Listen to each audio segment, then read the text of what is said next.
नमस्कार, आकाशवाणी देहरादून से प्रस्तुत हैं प्रादेशिक समाचार। पहले मुख्य समाचार। आकाशवाणी की प्रधान महानिदेशक डॉक्टर वसुधा गुप्ता ने चमोली स्थित देश के पहले गांव माणा में मेरी माटी मेरा देश अभियान कार्यक्रम का शुभारंभ किया। सरकार ने 75 लाख रसोई गैस कनेक्शन उपलब्ध कराने के लिए प्रधानमंत्री उज्ज्वला योजना की अवधि 3 वर्ष बढ़ाने को मंजूरी दी। डेंगू की रोकथाम के लिए देहरादून जिले के बाद अब हरिद्वार, नैनीताल और पौड़ी में माइक्रो प्लान बनाकर महाअभियान चलाया जाएगा। और देश भर में आज हिंदी दिवस मनाया जा रहा है। मुख्यमंत्री पुष्कर सिंह धामी ने दी शुभकामनाएं।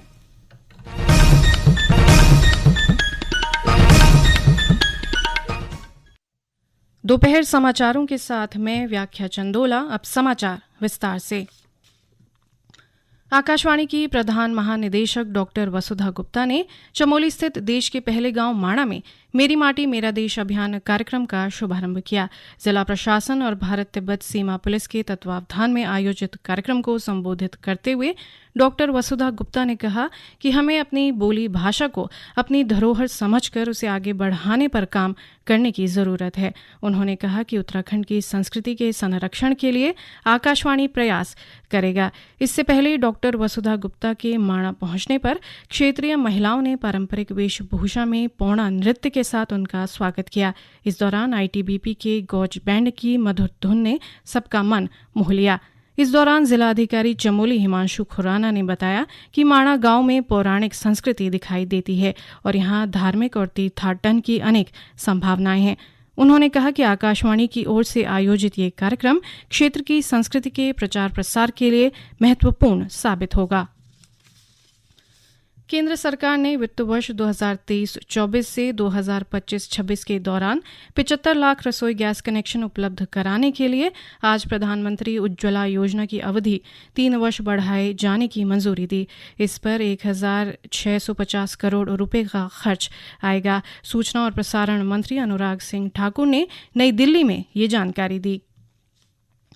केंद्र सरकार ने 4 वर्षों के लिए 7,210 करोड़ रुपए के वित्तीय परिव्यय के साथ ई कोर्ट मिशन मोड परियोजना के तीसरे चरण को मंजूरी दे दी है। राष्ट्रीय ई गवर्नेंस योजना के अंतर्गत ई कोर्ट परियोजना वर्ष 2007 से ही लागू है। सूचना और प्रसारण मंत्री अनुराग सिंह ठाकुर ने बताया कि ई कोर्ट मिशन का उद्देश्य प्रौद्योगिकी के माध्यम से आम जन तक न्याय सेवाओं की पहुंच को बेहतर बनाना है। प्रधानमंत्री नरेंद्र मोदी ने कहा कि ई कोर्ट प्रोजेक्ट के तीसरे चरण को कैबिनेट की मंजूरी मिलने के साथ ही देश में न्यायिक सेवाओं में एक नए युग की शुरुआत हो रही है। एक सोशल मीडिया पोस्ट में श्री मोदी ने कहा कि उन्नत प्रौद्योगिकी को एकीकृत करने से न्याय प्रणाली अधिक सुलभ और पारदर्शी हो जाएगी।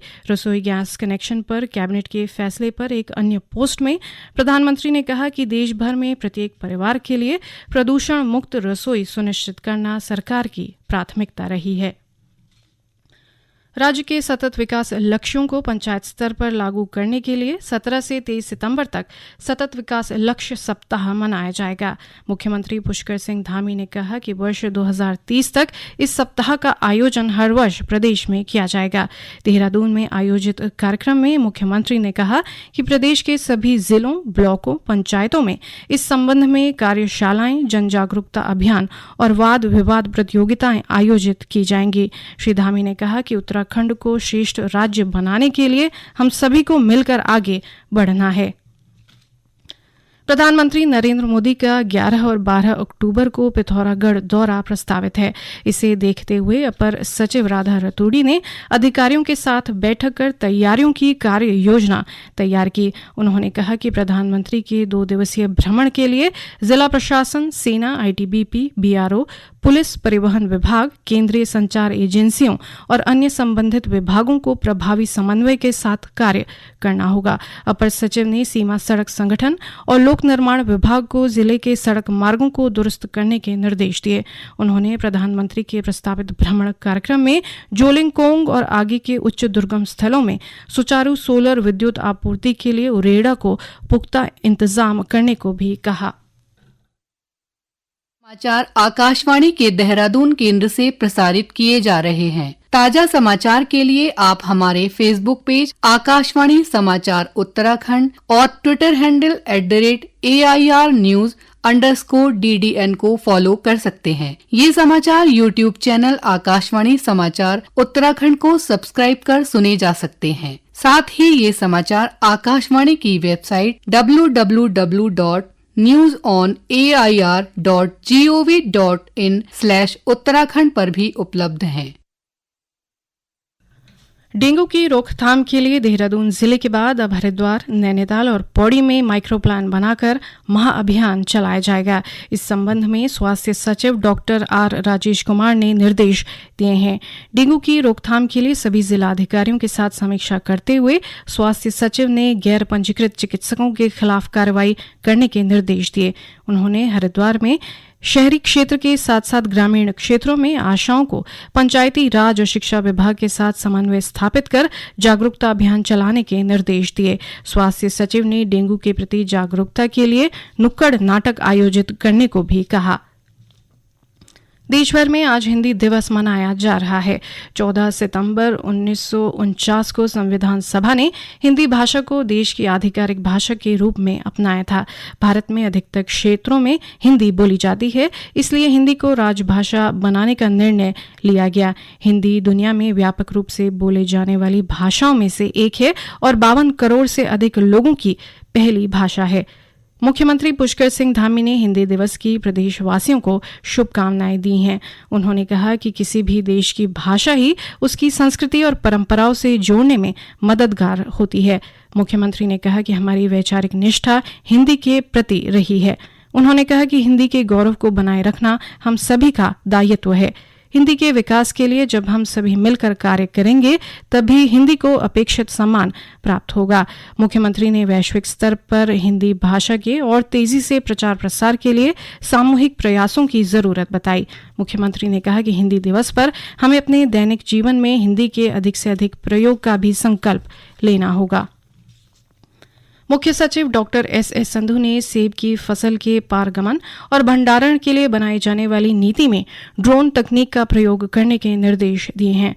उन्होंने कहा कि मैदानी क्षेत्रों में शीत गृहों के संचालन से बिजली के अत्यधिक खर्च से वित्तीय नुकसान होता है, जबकि पर्वतीय जिलों में शीत गृहों में बिजली पर कम खर्च आता है। उन्होंने कहा कि पर्वतीय जिलों में सेबों के भंडारण की व्यवस्था की जाएगी। उन्होंने प्रदेश के भीतर प्रसंस्करण इकाइयों को भी बढ़ावा दिए जाने पर बल दिया। उन्होंने बड़े स्तर पर लगाई जाने वाली प्रसंस्करण इकाइयों को MSME पॉलिसी के अंतर्गत लाभ देने की बात भी कही। सड़क परिवहन और राजमार्ग मंत्री नितिन गडकरी ने कहा है कि ऑटोमोबाइल उद्योग का आकार पिछले 9 वर्षों में 4.5 लाख करोड़ रुपए से बढ़कर 12.5 लाख करोड़ रुपए हो गया है। नई दिल्ली में automotive component manufacturers association of India के वार्षिक सत्र को संबोधित करते हुए श्री गडकरी ने कहा कि ऑटोमोबाइल उद्योग ने भारत को दुनिया की सबसे तेजी से बढ़ती अर्थव्यवस्थाओं में से एक बनाने में महत्वपूर्ण भूमिका निभाई है। राज्यपाल लेफ्टिनेंट जनरल गुरमीत सिंह ने कहा है कि आयुष्मान भवः योजना देश के 140 करोड़ लोगों के जीवन में स्वास्थ्य के प्रति जागरूकता लाने और लोगों के जीवन को सुखमय बनाने के लिए एक बड़ा क्रांतिकारी अभियान है। देहरादून में आयोजित कार्यक्रम में राज्यपाल ने कहा कि आयुष्मान भवः अभियान स्वास्थ्य क्षेत्र के लिए महत्वपूर्ण हो सकता है और इस अभियान से जुड़े सभी विभागों को गंभीरता से कार्य करना होगा।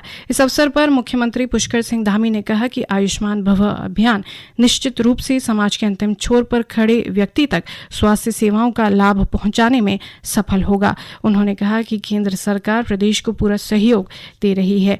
इस अवसर पर स्वास्थ्य मंत्री डॉक्टर धन सिंह रावत ने कहा कि प्रत्येक आयुष्मान भवः अभियान के तहत प्रदेश भर में 700 रक्तदान शिविरों का आयोजन किया जाएगा।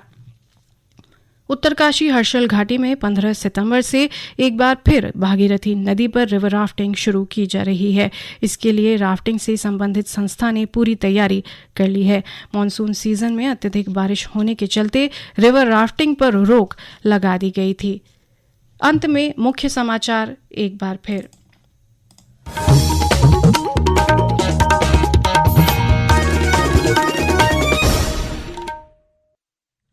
आकाशवाणी की प्रधान महानिदेशक डॉक्टर वसुधा गुप्ता ने चमोली स्थित देश के पहले गांव माणा में मेरी माटी मेरा देश अभियान कार्यक्रम का शुभारंभ किया। सरकार ने 75 लाख रसोई गैस कनेक्शन उपलब्ध कराने के लिए प्रधानमंत्री उज्ज्वला योजना की अवधि 3 वर्ष बढ़ाने को मंजूरी दी। डेंगू की रोकथाम के लिए देहरादून जिले के बाद अब हरिद्वार, नैनीताल और पौड़ी में माइक्रो प्लान बनाकर महाअभियान चलाया जाएगा और देश भर में आज हिंदी दिवस मनाया जा रहा है। मुख्यमंत्री पुष्कर सिंह धामी ने दी शुभकामनाएं। इसके साथ ही प्रादेशिक समाचार का ये बुलेटिन समाप्त हुआ। नमस्कार।